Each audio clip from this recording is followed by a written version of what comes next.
Two brothers who went camping this week are grateful to be back home in Houston. They were among hundreds of people spared from dangerous flooding that damaged Camp La Junta in Hunt, Texas. Our Troy Kless spoke with them and shares their story of how they survived. He joins us live tonight. Troy?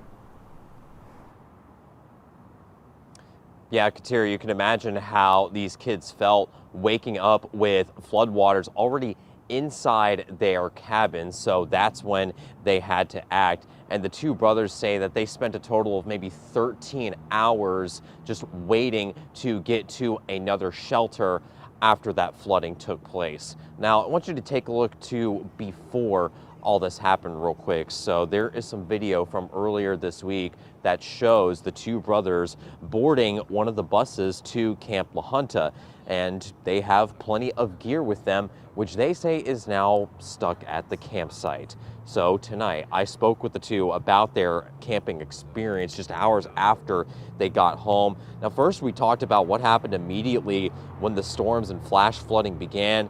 And the youngest brother says again what describes what he had to do when there was water in his cabin already. Well, I wake up like 4 in the morning. I hear screaming from outside later on I find out that someone's cabin flooded and they were outside in the middle of rain.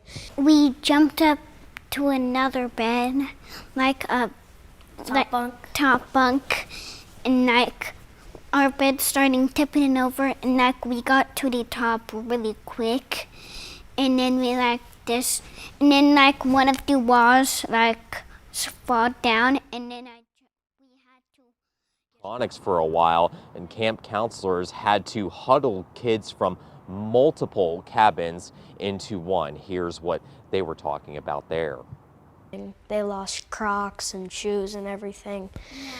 And trunks were floating everywhere, so they came into our cabin, and someone told me that when they were walking around campgrounds, that they saw that cabin 5, which was the cabin right next to Brock's, their wall had fallen over. And my door like flooded away.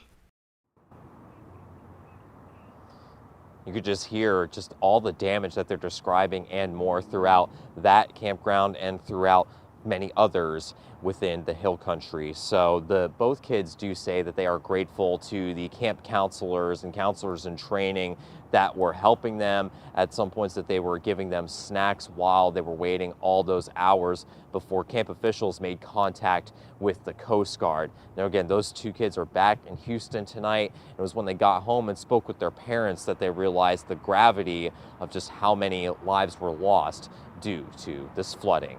Reporting live in Houston tonight, Troy Kless, KHOU 11 News. Such precious boys. So happy to see at least a good piece of good news came out of this tragedy, Troy. Thank you.